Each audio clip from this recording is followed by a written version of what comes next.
Art, I don't want to alarm you. Gigguk is talking about Isekai again!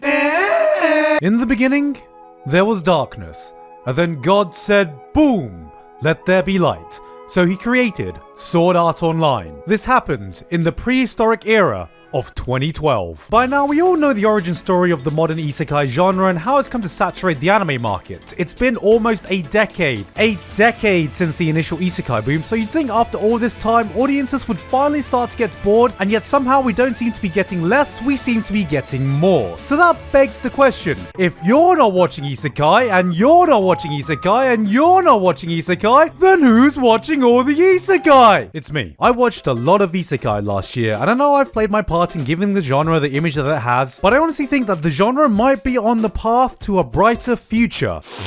Don't mind me, just taking my daily dose of copium. I think 2021 was one of the strongest years for isekai for possibly the history of isekai. And I thought we all agreed that the genre was already stale 5 years ago. So today I thought I'd break down just what's going on with isekai today, why I think it's here to stay, and the number one thing I still absolutely hate about the genre. Spoiler alert, it's not what you think it is. Yeah, that was enough clickbait in that intro, right? But before we get to that, a quick word from our sponsor. Hey there. Do you like awesome stuff? Of course you do. You watch isekai. Every one of us needs more awesome stuff. Well, thankfully today's episode is sponsored by Bespoke Post. Bespoke Post is a monthly membership club delivering awesome boxes of top shelf good from under the radar brands that's free to join. They do a bunch of different boxes from outdoor gear, barware, kitchen goods, clothing, and so many other cool stuff. If you're looking for a new casual hobby or just something new to dip your toes into, then this is the perfect service for you. Just look at the stuff they sent me. From the Terra box, I got an absolute Giga Chad knife. No! I can't wait to use this next time we go camping or outdoors. From their smoked box, we got a smoked cocktail infusion kit, and I already know I'm gonna have a lot of fun making cocktails with these. But my absolute favorite thing they've sent me this month is this weekender bag, which is just the perfect casual bag to pack up all your essential items you need for a weekend trip. Which is no joke, actually perfect for me because I'm literally about to go on a trip, so I'm going to be using this almost immediately. It really couldn't have come at a better time, and yeah, I'm already packed and ready to go. Every box has around $70 in retail value, but only costs $49. And the best thing is, everything is customizable. You can take a quiz to choose the type of products that would suit you, and every month you'll get a preview of the box. And if you don't like what you see, you can just swap it for a different box or just skip the month entirely free of charge. Yes, you only pay for what you want. So, what are you waiting for? Click the link in the description and enter code GIGGUK20 at checkout for 20% off your first box. Or you can just go to bespokepost.com/GIGGUK20. Thank you to Bespoke Post for sponsoring this video. Alright, weebs.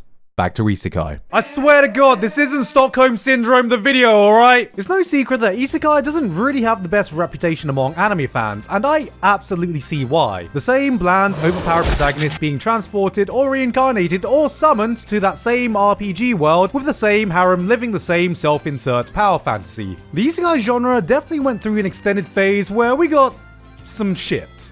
A lot of shit. Uh-oh, stinky, poopy. I really still shouldn't find this funny. Sure, there were outliers that stood out, but a lot of us got bored of the scene very, very, very quickly. And if you ever wondered why it was ever like this, then you have one place to blame.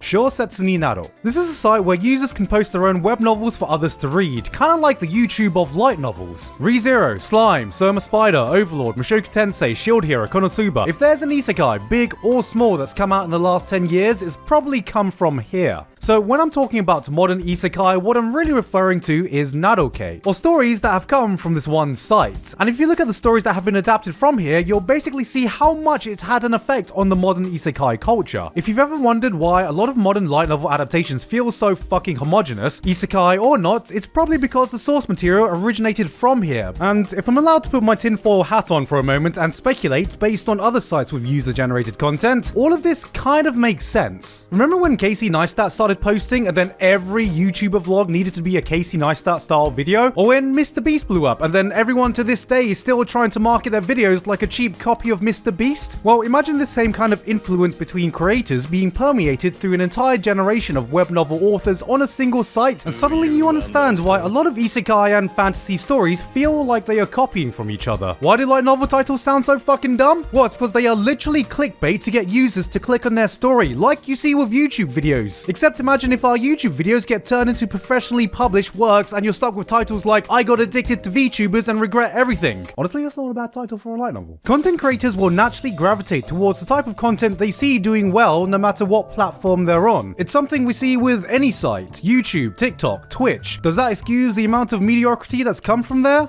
No, but it does give a bit of an insight into why so many isekai were made and sets the stage for the state of the genre today. Recently, it really feels like the isekai anime being adapted has finally started to find its own footing, and we're moving past the point where shows were defined by a single cheap gimmick. Well, we're in another world, except this guy has a smartphone, and this guy has a mum, and this guy has a vibrator. Instead, more often, I think we're seeing actual interesting concepts that get explored in more depth, like people are starting to realize that audiences want more than just the same power fantasy show with some dumb fuck gimmick. Slime Season 2 took its premise and then fully leaned into becoming a civilization type city builder where Rimuru actually encounters problems he can't just solve with force, makes hard decisions, makes mistakes, and then fully suffers the consequence of it. The world's finest assassin said, let's isekai John Wick. If you take someone who's already skilled and powerful in the real world, how would he use his skills and knowledge to break the systems presented in the fantasy world? What happens when a goddess isekais more than one person to get the job done? What will the majority of people do? Realist Hero takes a really interesting look at what happens if we take modern psychology and apply it to governing a medieval fantasy setting. Machiavellianism, game theory. Eventually in the manga, it gets to the point where we're using examples from the Cold War, capitalism fighting communism. The main character takes lessons we've learned from our own history and applies what has historically worked for us in another world.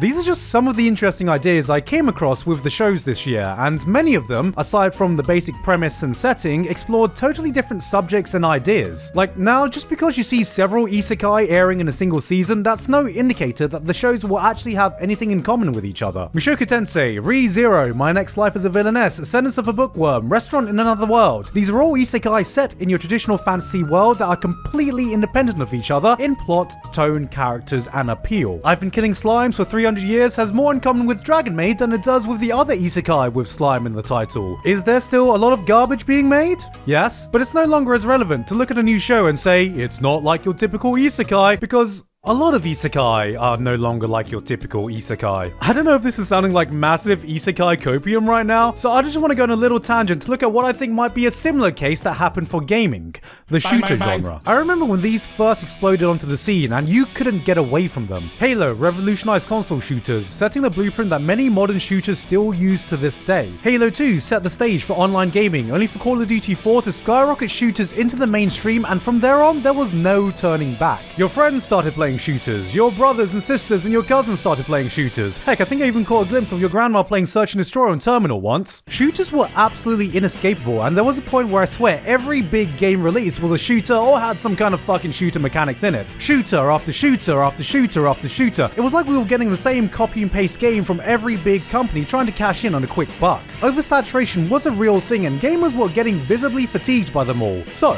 20 years later, what do we have to show for it? Well, Halo's got a grapple hook now. As tired as we got of shooters, they never really went anywhere, but instead carved out its own corner in the industry that is still consistent to this day. Did we get another COD 4 or Halo Combat Evolved? No, but what we did get was small tweaks and innovations that slowly meant that different shooters could find their own niche. You want something more on a grand scale of battles with vehicles? Well, go play Battlefield. Want something more team-based and tactical? Well, Counter-Strike and Rainbow Six is a thing. Colorful abilities? How about Overwatch? Battle Royale 2? Well, good thing Apex exists. Oh, you just want to see your childhood ruined? Well, there's still Fortnite. I don't know why Itachi gets so much flack for murdering the Uchiha clan, where Sasuke right here is quite clearly murdering their entire legacy. The term shooter in the first place is such a broad term for a game where you point at something, then click a button for that object to commit die. And I think this could be what Isekai is turning into for anime. Isekai could just become a staple of anime the same way that high school is. There are hundreds, if not thousands of anime shows set in high school, but that doesn't mean that any two shows are gonna have anything in common with each other. If anything, I just wish these shows put in a little bit more effort to at least look more distinct. You look at some genres in anime and you're like, damn, all of these have such distinct style and feeling to them, and then you look at Isekai and you're like, they're the same picture. It's like every show is still using the same two character designers with the same fucking color palette that just melds into one conglomeration of generic mess that makes it impossible to discern any of these shows at just a glance. But you know what? Baby steps. At this point, Isekai is just comfort food for me. Sometimes it is still the same copy and paste show. Yes, there is still a lot of trash out there, but more often now you'll find these neat little ideas packaged into the same familiar formula you've seen that will make you take a step back and think, huh, that was actually pretty damn fun. I'm not saying Isekai suddenly turned over a new leaf, but what I'm saying is in 2021 it didn't feel as cheap anymore, and there was more variety than ever for a genre that is apparently all the same. I do think it still has one massive problem, but it's just not the one everyone seems to complain about. Because to me, the one biggest thing I wish would change is that there needs to be an isekai that has an ending. In almost a decade of the genre, I don't think I've seen a single one come to a conclusion, and it's kind of getting to me. Pretty much the only ones I can think of are shows that came before the modern boom. All of them, even the so-called good ones, don't feel like they've gotten anywhere close to being finished. No Game No Life, more like no season 2 no more. Overlord? Yeah. Overlord of half a fucking kingdom. Rising of the Shield Hero? Yeah, this is more like the slight incline of the Shield Hero. ReZero? More like zero chance of ever seeing this end. Okay, that was awful. My problem with modern isekai isn't that they are bad.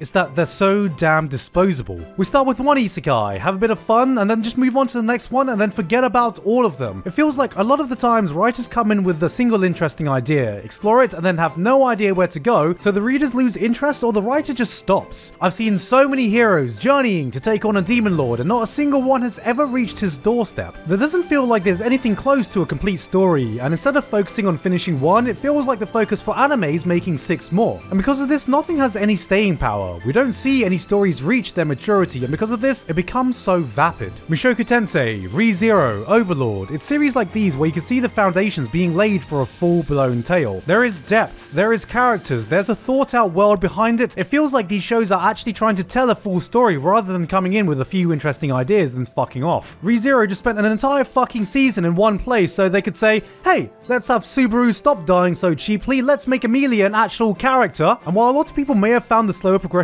boring, I respect the fact that I had the confidence to spend the time to really flesh out sides of these characters we never got to see in season 1. And Mushoku Tensei is, well, you already know how I feel about Mushoku Tensei. If there was a show that could lead the charge for all the changes I wanted to see, this could be it. Because unlike most other isekai, the source material is already done. Yes, it has a fucking ending. That's why I hope to God that these types of shows will get the chance to fully follow through with the story they want to tell. Like your Attack on Titans, My Hero Academias, and Demon Slayers, they get the seasons. All the seasons they rightfully deserve, because I don't feel like we're even close to reaching the peaks these stories could tell, and I think it's only when we do get the chance to see some of these peaks that isekai can start being taken more seriously. I think this is the one thing single-handedly stopping isekai from eating at the big boys table, where we don't have to feel like pointing at these shows we like and say, no guys, this is a good show for an isekai, and instead just saying, no guys, this is just a good show. In conclusion, isekai will never die.